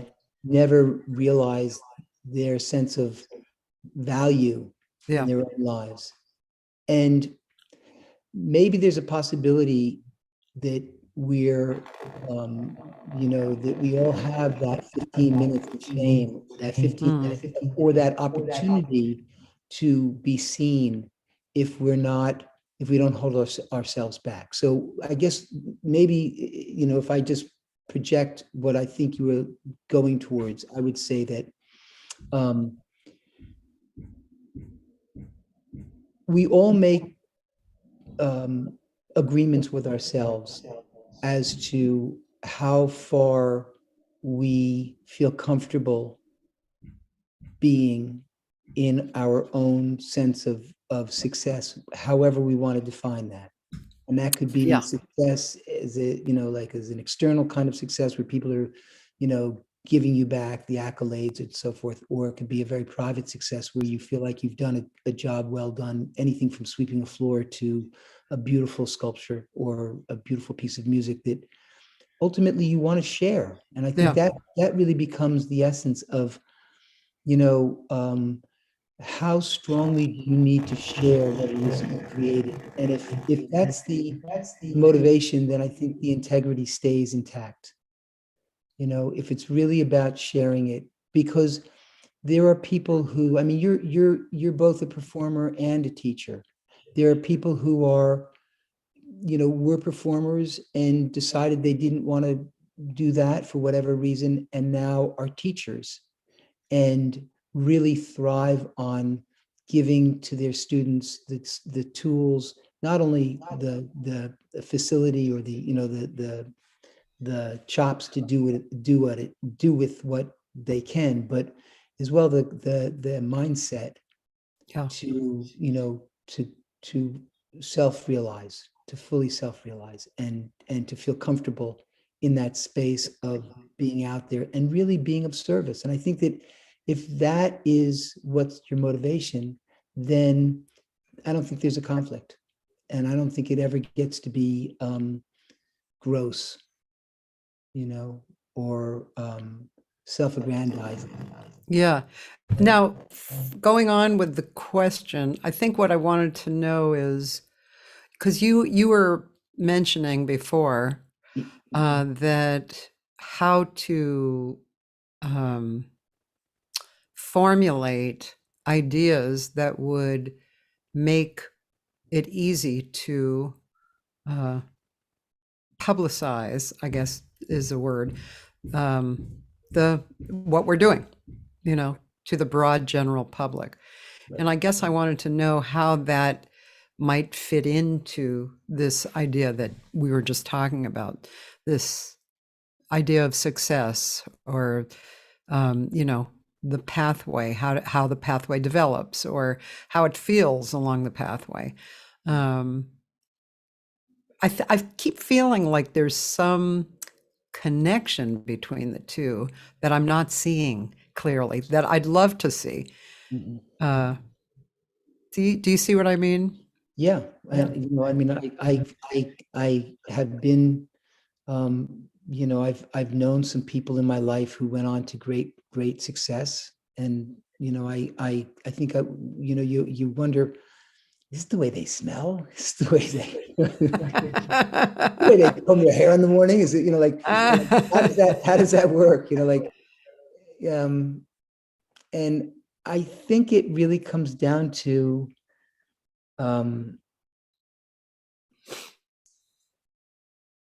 it could be, I don't know that there's any formula. It could just be luck. Because I know some people who are well known, and boy, they really suffer from imposter syndrome. Yeah. Oh, I always hear that. And I that's, always hear that. and It's your personal road. That stuff I'm clear on. It's your own personal road. So if my girlfriend is getting like all these concerts and I'm not, right. it's just her personal road and my personal road. And if I really want that, then I have to do something more than I'm doing. I've thought a lot about that over the years, but I'm talking about creating some kind of, I forget how you put it, but I think you said frame an idea that would help to publicize basically what we're doing and to reach a broader public. Right. And I think what you're, referencing is, I'm trying to understand how to make something as, how to make it sexy. Yeah. And maybe it's by becoming a more empathetic person and understanding more about how my own nature works. And then by that, how other people, how it would work for them better, Yeah. sort of broadening my antennae, Yeah. Yeah. But I think a lot of it has to do with timing, and a lot of it has to do with just a recognition of where we are on the planet, and and as well what we're striving for. I mean, there are lowest common denominators that can be really embarrassingly Effective. yeah, or just base, or I mean, there's certain behaviors that are loathsome, that yes, they can get a lot of appeal and the bling, and but is that the trade-off that you're willing to make in order for, and I think that it's hard to appeal to the most evolved sense of what human beings can and ideally could be and should be striving for, because I think that's the real, the existential crisis that everybody has as to why they're here on the planet. I think that, a lot of people have that. I think that probably everybody has that, and you may never assume that somebody who is a loathsome person actually is haunted by their own sense of why am I here? What am I doing? What am I meant to be doing? I mean, I believe in human nature enough to think that, there are people who are conditioned to not be able to answer and affect change for themselves, but that they deep down, they know that what they're doing is not in their best interest or in the best interest of humanity. But they do it anyway because they're sort of captive to their own sense of failure, fear. Mm-hmm. But I think that for me, the challenge is trying to find out how to do it and be in some way or other a catalyst for the striving for everything that's better. The kind of tikkun olam, you're here to make the world a better place. It's how do you really share that and make that something that people really do buy into? And I think that people are really ready to. You said something before, and I think it's exactly right.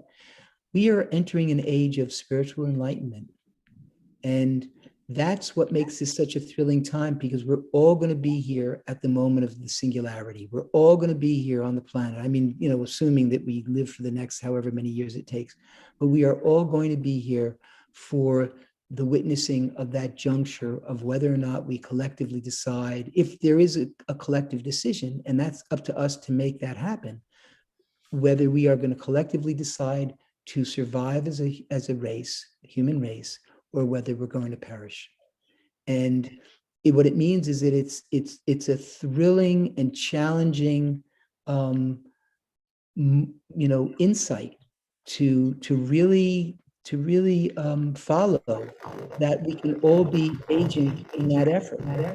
It's our road. It's our, Obama made he said some amazing things. I think his presidency wasn't nearly as amazing as a lot of the rhetoric, but he said some things when he was running for office the first time that were absolutely extraordinary. I agree. When he said, "We are the people we've been waiting for," what an extraordinary statement to make. And instead of the press jumping on that and thrilling everyone with it and reminding people of that extraordinary sense of our collective power and responsibility, they just kind of like, nobody really remembered it. But what an amazing thought that we have the power. It's up to us.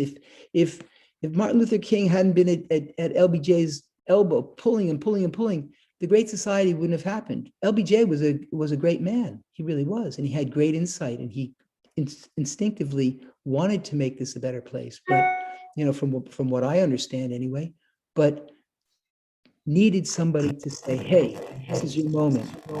This is the time to do that." And, we need to be doing that. We need to. And so getting back to your much more humble question about, like, how do we affect that for ourselves? Doing what you do, doing what I'm trying to do, making this available, and trying to be as genuine and as generous with it as possible, because people are interested in this. And the more people who listen, the more people will talk and share. And, it's the embers are out there. The good fire is ready to happen. We need to have enough people who are marching in that same direction and are cognizant of each other trying to do it, so that, that Herbie Hancock Institute, just tying these loose threads together, what an amazing concept, and how wonderful that there's an actual institute that's devoting itself to that. I want to be working with them. I'm sure that you want to be, where you mentioned it. So you're in service to them. What a concept that we're not relying on government, but we're doing it ourselves, and that there's this extraordinary internet that becomes this network of people to be able to find each other and coalesce around these ideas. The reason that progressive movements have such difficulty going forward is because so many progressive people, unfortunately, want to hoard. And you see this in community meetings a lot, where this person's doing this and this other person's doing that, and they're all doing it in isolation of each other, because everybody wants to be in charge of their own bailiwick, instead of realizing that if they were to all march together the way the right seems to, they get behind one or two issues and everybody is in lockstep, that it's ego. And if we gave up our ego and we looked at the larger picture and realized that all of us are adding a little piece to this entire picture, and if we don't try to take responsibility, or responsibility is not the right word, if we all don't try to take the credit for whatever contribution we make, then we could actually create this extraordinary picture. What we have to change is. I love all of what you said, and especially that quote of Obama's. And I agree. I was not overly thrilled with his presidency, but when he was running, I was thrilled, and I saw and felt the country come up out of apathy. Yes. And that was to me something I will never forget. And if I grow old and I talk to my grandchildren about what I remember, that's going to be something that I remember. But what you just said, oh, hello, Danjo-san. Oh, there's this really cool Japanese monk who travels around the world, who is very much into everything we're talking about, and he happens to be on. But you said something at the beginning, and I mean, not like we don't have anything to do, but wouldn't it be cool if we could actually form a group And it doesn't have to be super time consuming actually, but we could form a group that has these goals that we're talking about, and we could so everybody, well, anybody, let's say anybody who had an organization of any kind who was moving in this direction could be in this list. I would And love so just regular people could like get whiff of what that was and go look at the list and just investigate various things, right? that. Mhm. That would be really cool, wouldn't it? That would be I would love that. actually, yeah, Yes. Yeah. let's do it. It won't take all that much work to kind of just, set it up, and then we can just, anytime we notice somebody else like the Herbie Hancock Institute or whomever, then we can ask them, connect with them, ask them if they'd like to be part of this group, and voila. And I think it's a great way to expand. There's so many great things out there that are working towards it. There's not a directory, to my knowledge, there isn't a directory, a catch-all, where somebody could put in an interest that they have, and all of a sudden things would pop up as, organizations that they could, and not join with money, not like, Right. but, not a political affiliation, Right. political, but with the small p, not the Yeah. yeah. But where people could engage or just eavesdrop and just, kind of like what you're doing is so cool, because there are people who can just come and listen to a conversation.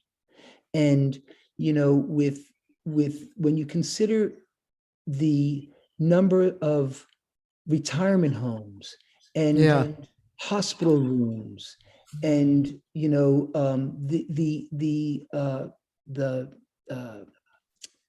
epidemic of loneliness in this country and in the world. England at least really recognizes it and is drawing attention to it. So it makes it something that people are feeling like, okay, they could admit that they're lonely, that they don't have friends, that they're, the things that so many people worry about. Do I have enough friends? Do I have good friends? Am I a successful person? Do people like me?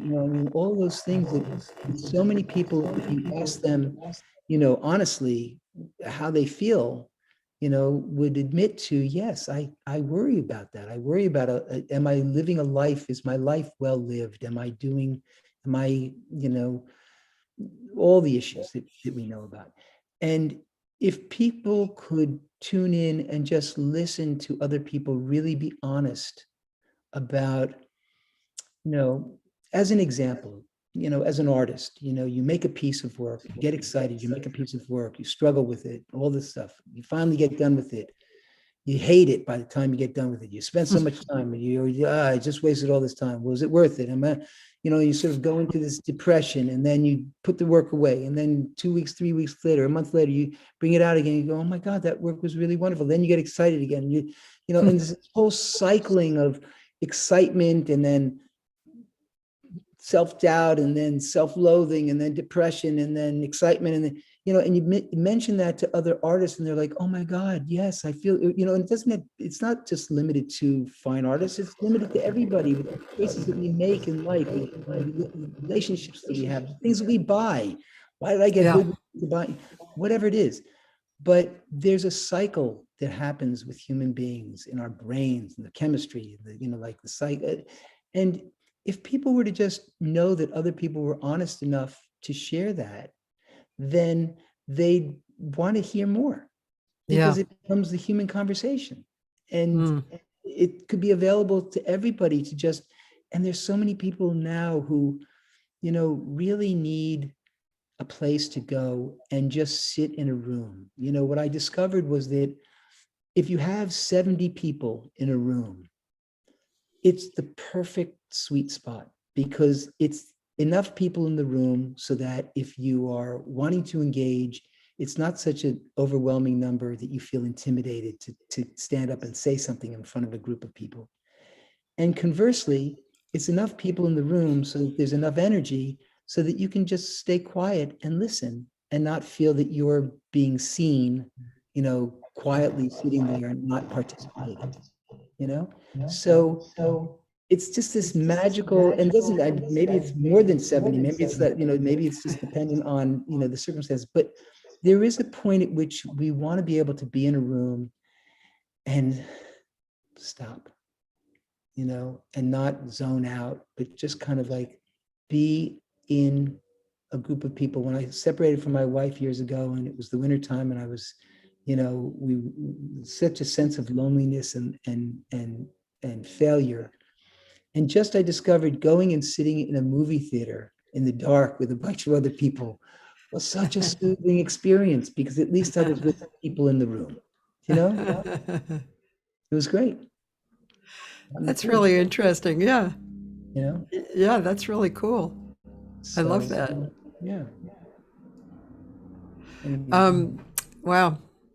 We have quite a few people making comments, really loving the conversation. And I see all of your comments, especially Joyce and Roland. Yeah. Let's see.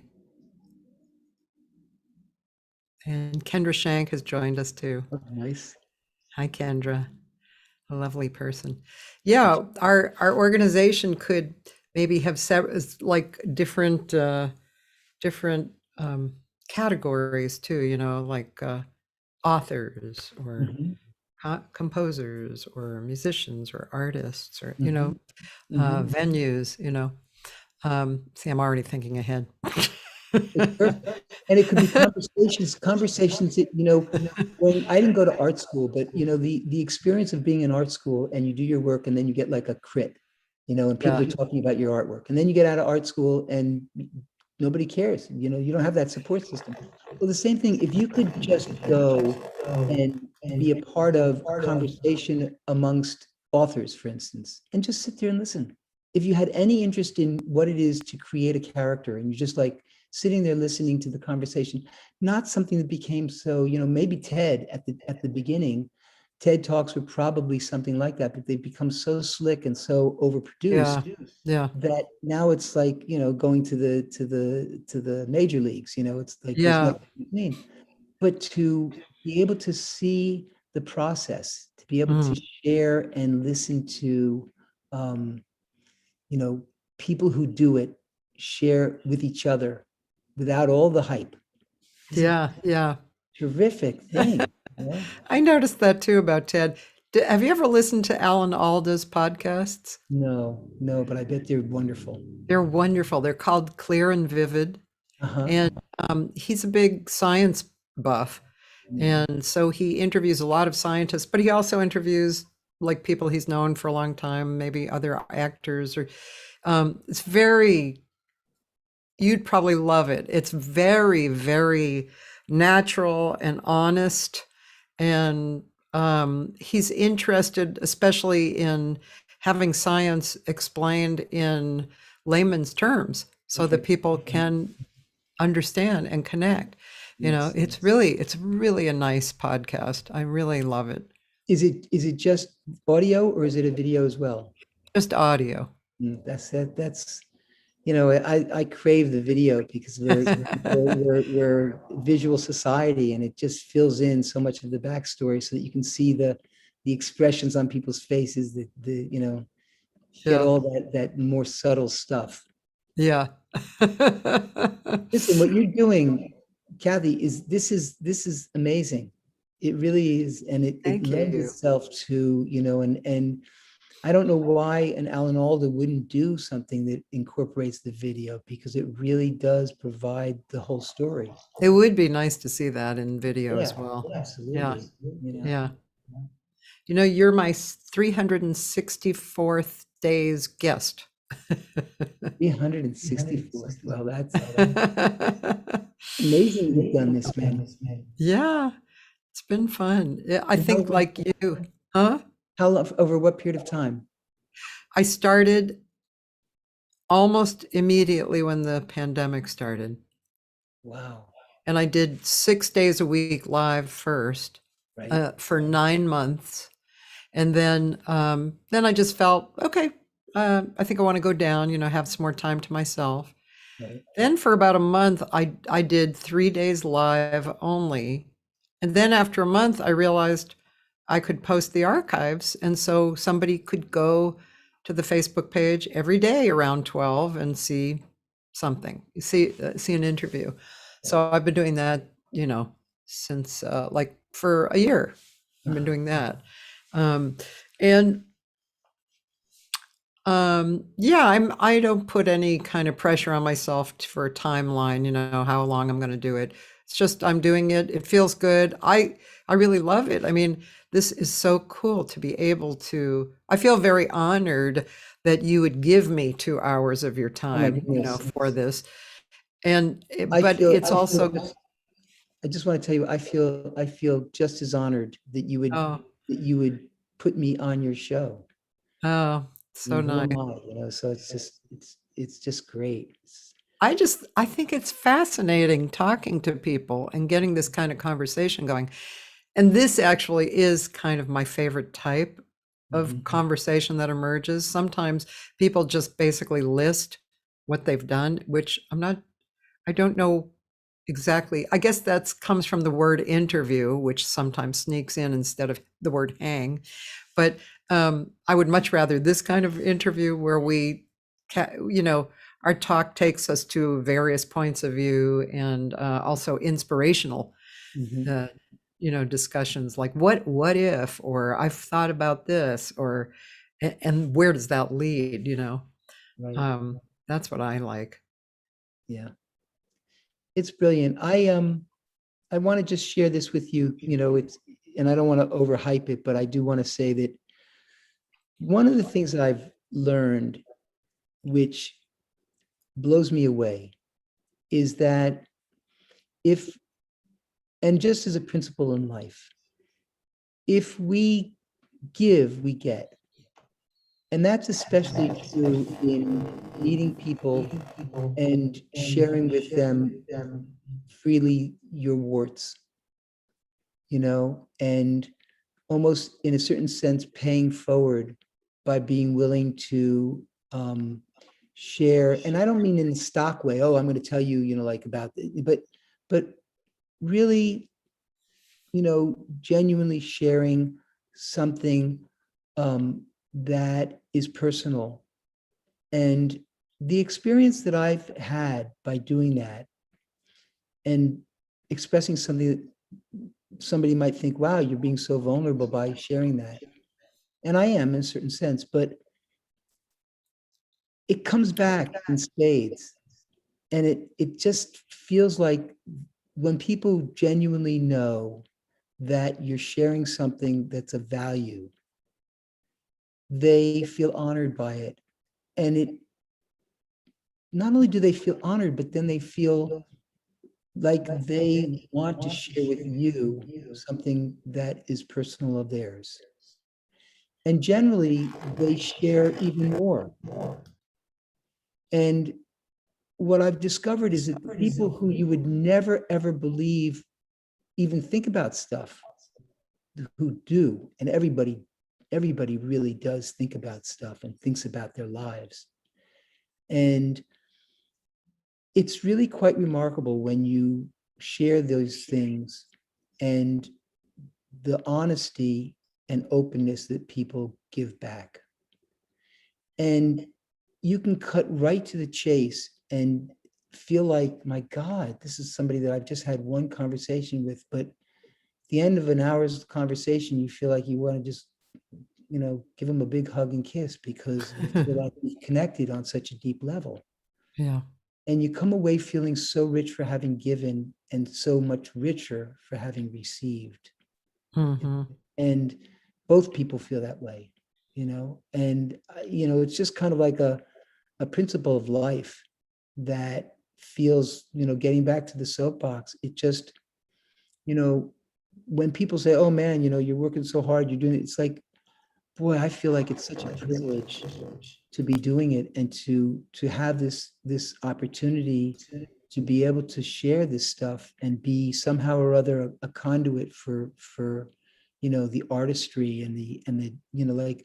It's just a shame that you don't have Paul Jost on that you couldn't pull that up because he's one of the most courageous and generous, people, not just musicians. His way of communicating is through music. It's one of his ways of communicating.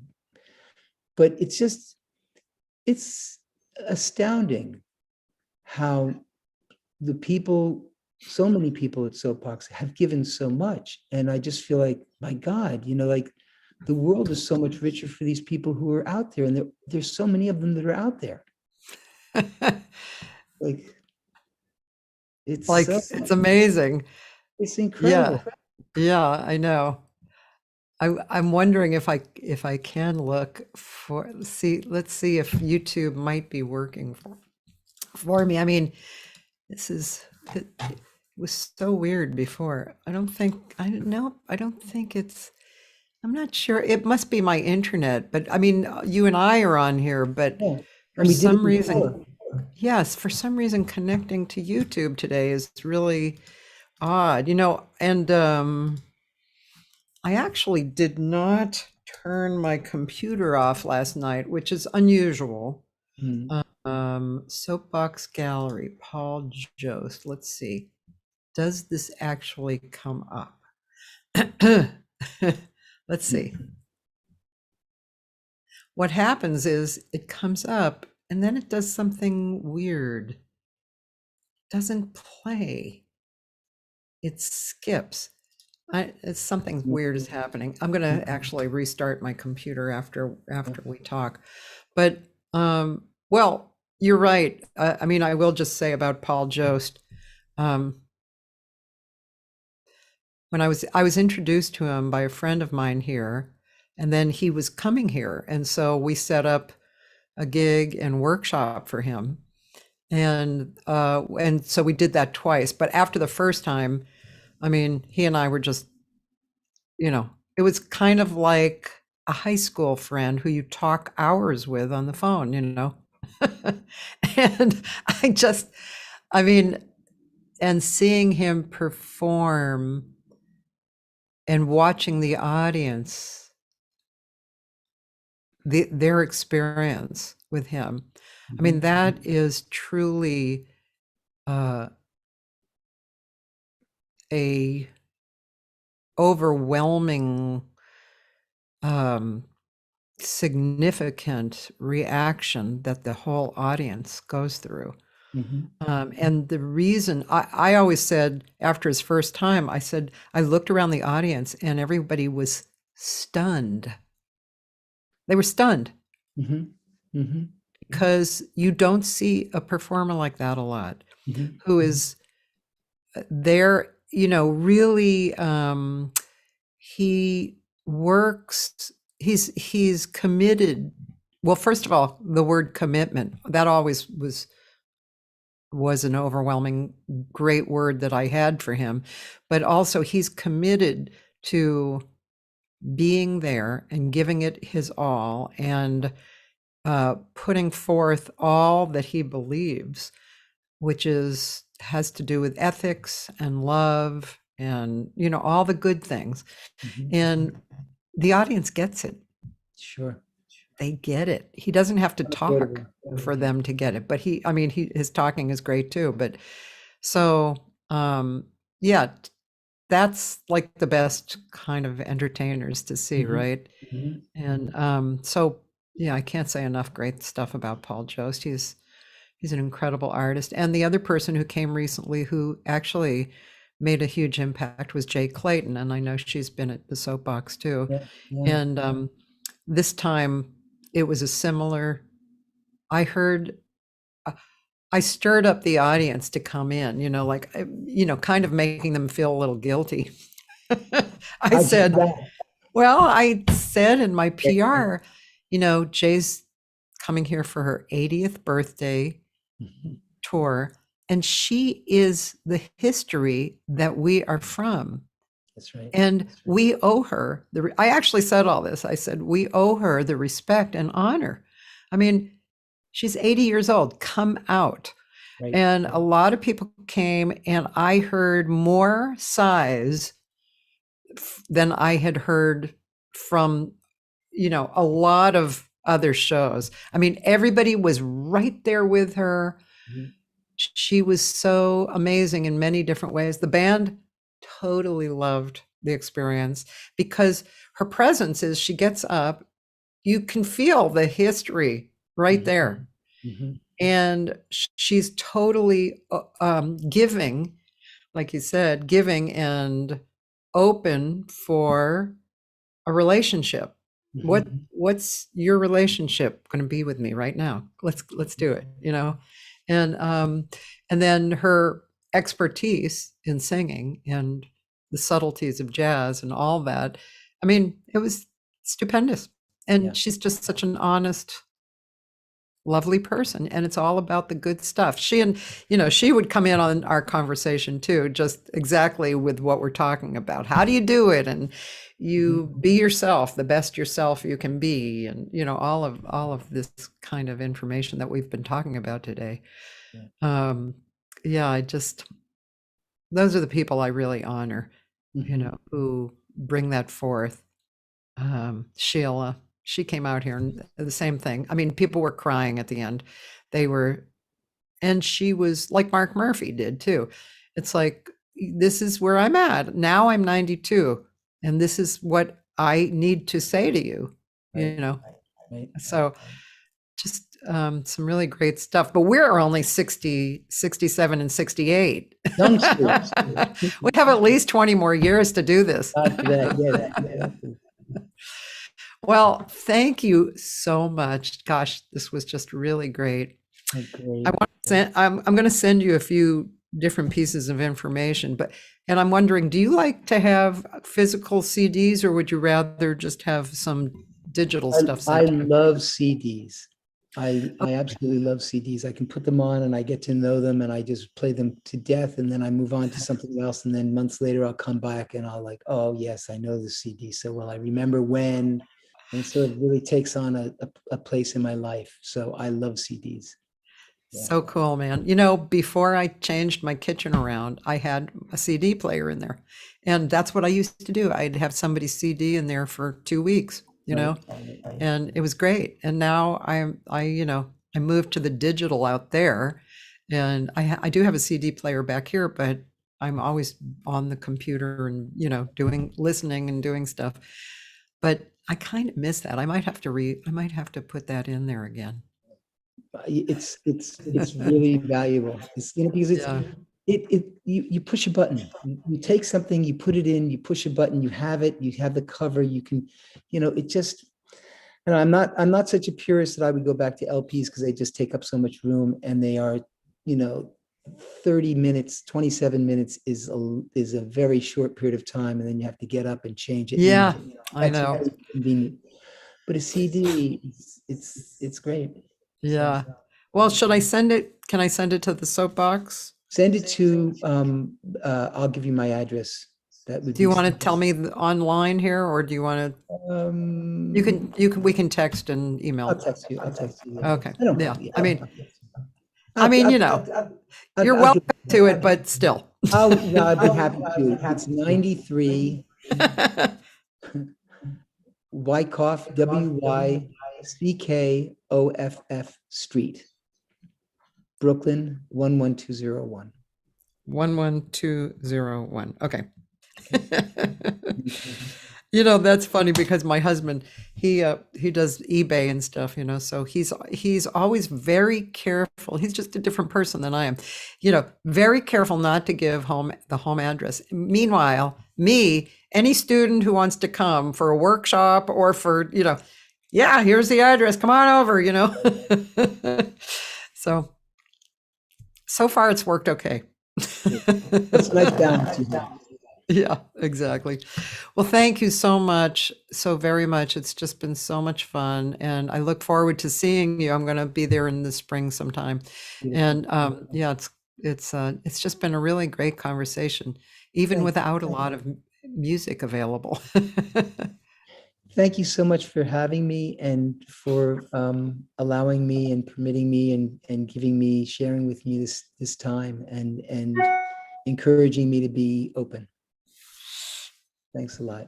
You are totally welcome. And you can push the leave button, and then I'm just going to hang out and, blab a little about what's coming up. Okay. Oh, hi, Jay Clayton. She loves us both. Say hello to Jay. Tell her I'll see you soon. All right. Thank you so much. Bye. Thanks. Yep. Okay, Jimmy Greenfield from Soapbox Gallery in Brooklyn, where I hope to be making a little music one night in the spring. Now tomorrow, I was supposed to have Cassie Miller and Lee Thornburg on, but I believe there's a problem in that. So most likely it'll be somebody, but live, but I'm not sure exactly who. And then Wednesday, a singer who lived in LA for a long time.